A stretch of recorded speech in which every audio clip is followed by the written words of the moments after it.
pero tenemos algún indicio de que ha beneficiado mucho más a Milei que cualquier otro dirigente, así que te diría mucha incertidumbre, falta todavía para la definición de las candidaturas. La bajada de Alberto Fernández también es significativa porque de alguna manera nos hace ver que el Frente de Todos ha entendido la importancia de acelerar los tiempos, ¿no? Porque vienen bastante retrasados. Así que bueno, nada, hoy te diría fragmentado, abierto, tercios relativos y una fragmentación donde los espacios políticos en general no pueden manejar ni los núcleos duros. Que si vos haces una mirada con una lupa hacia adentro de los espacios políticos, la pelea es absoluta tanto en Juntos por el Cambio como en el Frente de Todos. Sí, totalmente. Bueno, eso de los tercios me plantea que tenés el tercio de Juntos por el Cambio, el tercio del Frente de Todos y el tercio de Milei, ¿no? Así sería. Algo así, y entendiendo también que hay la posibilidad que juegue el peronismo federal con una candidatura como la de Schiaretti, que puede tener algún tipo de impacto, toda vez que la política argentina tiene un diseño electoral de primera y segunda vuelta que es muy interesante. Muchas veces la política se piensa a sí misma desde la primera vuelta, creyendo que con un candidato fuerte ganan en primera, y en realidad nos dice que, salvo Cristina, cuando sacó 54 puntos, el resto de las elecciones fueron en segunda vuelta. La ilusión de Milei es llegar a una segunda vuelta. Obviamente que no te voy a preguntar si eso va a ocurrir o no va a ocurrir, porque eso no lo sabemos, no lo sabe nadie. Pero ¿hay probabilidades de que ocurra algo así, Gustavo? Hoy Milei es protagonista, más que por mérito propio, por los problemas y por la falta de resolución de los problemas que tiene la dirigencia política nacional. Es una mirada muy interesante. En nuestro estudio evaluamos un montón de propuestas que Milei ha tirado, ¿no? Hemos preguntado si quieren que privaticemos la educación pública, si quieren que privaticemos aerolíneas, por ejemplo, si la gente quiere que haya aportación libre de armas, que son temas, ejes centrales en lo que él viene planteando. Y la verdad es que nos hemos encontrado con un rechazo mayoritario, incluso dentro de sus propias bases votantes. Con lo cual, debo decirte que no hay una especie de furor libertario, sino lo que hay es un gran voto castigo. Y Milei está ahí para castigar. Como si, a ver, si en vez de llamarse Milei se llamase, por decirte, Roque Pérez, y capaz que lo votamos Roque Pérez, si estuviese en el momento adecuado para ejercer ese derecho al voto castigo, ¿no? Entonces, hay que decir algunas cosas también como son. Las elecciones, por ejemplo, en Neuquén y en Río Negro no fueron lo satisfactorio que pensaba este dirigente, toda vez que no es lo mismo votar a él, por ejemplo, como candidato a presidente, que votar a algún dirigente de su espacio. Evidentemente las expectativas son menores. Así que te diría, ¿es protagonista? Sí. ¿Va a pasar a segunda vuelta? Y yo no lo sé. Hoy es muy difícil pronosticar. Y te diría que el problema que tenemos los encuestadores y los analistas políticos, que en este contexto en particular que vivimos en Argentina de hoy, es muy difícil hacer un pronóstico. Y en cuanto al peronismo, al Frente de Todos, ¿qué estás viendo acerca de esta decisión de Alberto Fernández de bajarse? ¿Quiénes son las figuras que aparecen y que tienen chances, ¿no?, de ser el representante? Antes de pensar en una estrategia electoral, tienen que poner todo lo que tienen, y cuando digo todo lo que tienen, es todo lo que tienen, para bajar la inflación. Es decir, si no baja la inflación en la Argentina, el Frente de Todos, las chances de ganar la elección van a verse drásticamente reducidas, ¿no? Después de eso te diría que hay que buscar candidatos o candidatas que tengan un perfil que puedan incorporar votos en segunda vuelta, ¿no? Por ejemplo, un perfil núcleo duro, como por decirte, Guado de Pedro, en segunda vuelta prácticamente no suma nada. En cambio, Sergio Massa, con un perfil un poco más de sector más conservador y moderado dentro del peronismo, te diría que él sí puede llegar a sumar. Pero bueno, eso es algo que recién ahora está discutiendo el peronismo, ¿no? Eso es algo que el Frente de Todos se dio cita hace poquito y convocó al Congreso partidario para empezar esa discusión. Sí. Fíjate los tiempos que llevamos, ¿no? La incertidumbre que se genera por la situación económica del país y el Frente de Todos todavía no ha definido una estrategia electoral. Espero que lo haga pronto. Y esto ya no te lo pregunto como director de la consultora, sino como analista. El peronismo no es tanto de ir a internas, ¿no? No es tanto de dividirse e ir a las PASO, sino más de ser vertical y, bueno, aceptar lo que dice el líder, que en este caso sería Cristina. Creo que en ese concepto lo están dejando de lado, lo están planteando en realidad algunos de los referentes del cristinismo, del kirchnerismo. Mira, el problema que observo es que fue el peronismo el que inventó las PASO y nunca las utilizó. Eso genera a la larga un problema. ¿Cuál es? La ausencia de una cultura política de PASO. Entonces, hoy que están con números muy escasos, ¿no?, que tienen un contexto electoral complejo y difícil, están obligados a ir a una PASO. Entonces aquí vale la pena detenerse y analizar cuáles son los distintos escenarios. Creo que ahí está la clave. ¿Le conviene ir con un solo candidato? ¿Le conviene ir con 2 candidatos? ¿Con 3 candidatos? Mira, te voy a dar un ejemplo de lo que puede llegar a pasar. En el año 2015, Mauricio Macri fue candidato a presidente en las primarias y todavía no tenía, para decirlo en términos concretos, olor a presidente. Fue después de esa primaria en la cual él compitió contra Elisa Carrió y Ernesto Sanz, ¿no? Recién después de que salió de esa primaria la sociedad tuvo una perspectiva de que Macri podía llegar a ser electo. Entonces, ¿qué le puede venir bien al peronismo? Mostrar un candidato consolidado, único, y ponerle un par de compañeros o compañeras en la competencia interna de la primaria, de tal manera de darle una especie de baño presidencial, ¿no? Esta sería un poco una de varias estrategias que el Frente de Todos podría llegar a seguir. Sí, porque es una estrategia que sí, tal cual lo señalaste vos con Macri, lo va a utilizar ahora también Juntos por el Cambio, ¿no? El que salga entiendo yo, Patricia Bullrich y Rodríguez Larreta va a ser el que va a pelear claramente la presidencia en Juntos por el Cambio, ¿no?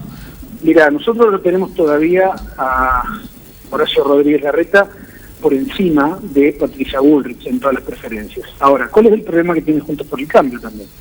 Tiene el problema de que mucho de lo que uno podría llegar a decir 1 más 1 es igual a 2, en una PASO, ¿no? En primera vuelta 1 más 1 da 1, porque hay una gran resistencia del electorado Halcón de sumarse al electorado Paloma y viceversa. Entonces, este problema, digamos, también tiene Juntos por el Cambio. Fíjate que no es solamente el Frente de Todos el que puede llegar a tener problemas internos, que los tiene y graves, sino además también la principal fuerza opositora, ¿no? Gustavo, ¿has hecho algún trabajo, alguna medición acá en la provincia, acá en La Rioja? Hemos hecho casi toda la Argentina, así que sí, hemos medido. Es un escenario interesante el provincial allí, tiene mucha equivalencia con otros escenarios provinciales en los cuales hemos trabajado, como Neuquén, por ejemplo, en donde Río Negro grabó un caudal electoral y terminó sacando mucho menos. Creemos que en La Rioja puede pasar algo equivalente, ¿no? Vemos que se está polarizando lenta y paulatinamente entre los 2 primeros candidatos, que son Quintela y Felipe Álvarez. Hay que ver en los tiempos que quedan todavía de campaña si esa diferencia podrá ser descontada o no. En principio estamos viendo que el gobernador, sobre todo en la capital, ha tenido una caída producto de los problemas con el sector docente y también con los problemas económicos, ¿no? Esto es algo real, está pasando con la Argentina. Los oficialismos han tenido una merma. En el caso neuquino, el oficialismo perdió las elecciones directamente contra un desprendimiento del oficialismo que era Rolo Figueroa, ¿no? Entonces, yo diría que en el caso puntual de La Rioja lo que hay que ver es observar detenidamente el escenario en estos últimos días, en la recta final. Posiblemente incluso te diría la caída de Alberto Fernández de una eventual reelección puede impactar allí, porque Quintela era uno de los principales dirigentes que tenía Alberto Fernández en el posicionamiento nacional. Y la situación económica y estos cambios me imagino que influyen también, ¿no?, en el ánimo del votante. Así es, y te diría hoy ninguna fuerza política puede quedarse en la historia de lo que fueron las elecciones previas, ¿no? No, es decir, no, sacamos 50 puntos, sacamos 60 puntos, y pensar que se repita automáticamente la historia es un error.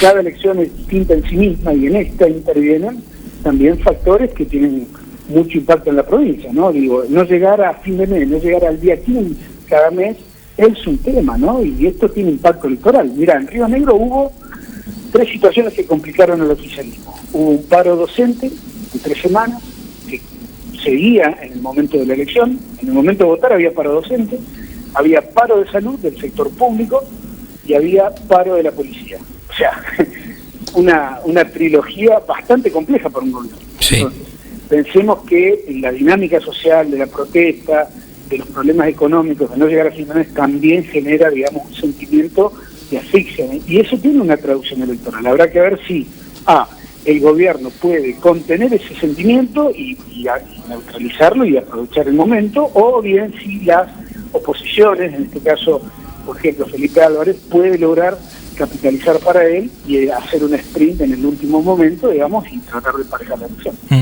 Gustavo, te pregunto, el fin de semana fue internado el gobernador por un dolor en el pecho, por un problema cardíaco, que hasta ahora, bueno, está internado y todavía no hay parte médico en el día de hoy. ¿Eso puede influir en una elección, en la situación de salud de un dirigente político? Mira, primero no lo sabía, así que bueno, le deseo una pronta recuperación.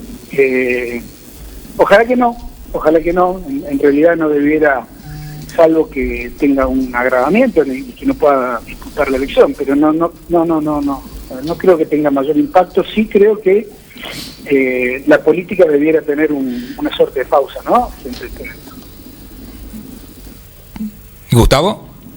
Sí. Ahí está, una suerte de pausa. Sí, generalmente cuando tenés un problema de salud, por ahí te piden que bajes un cambio. Y bajar un cambio justo en las 2 semanas antes de las elecciones es medio complejo para un político, ¿no? Es complejo, sí.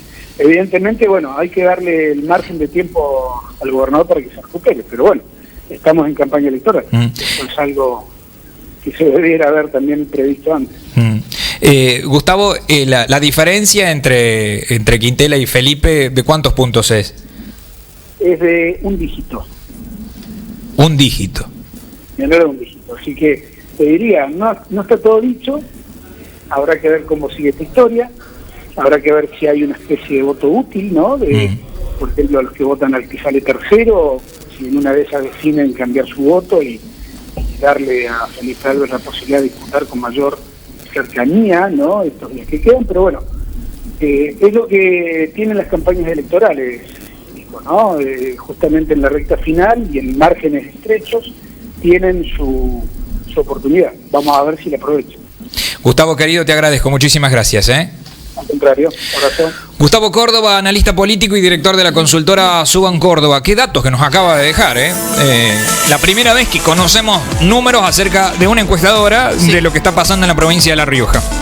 Me acaba de decir que la diferencia entre el gobernador y Felipe Álvarez es de un dígito, que se ha polarizado la elección entre Quintela y Felipe Álvarez, que Quintela ha bajado en la ciudad capital de La Rioja su imagen por los temas que ya conocemos, conflicto docente, conflicto de salud, que ahí estaba viendo recién conciliación obligatoria, el llamado en salud. Me parece que esto que acaba de decir Gustavo Córdoba es que llegar a una elección con las protestas ha perjudicado, por ejemplo en Neuquén, ¿sí? Ha perjudicado al gobernador porque, bueno, la gente obviamente votó para otro lado, votó en contra.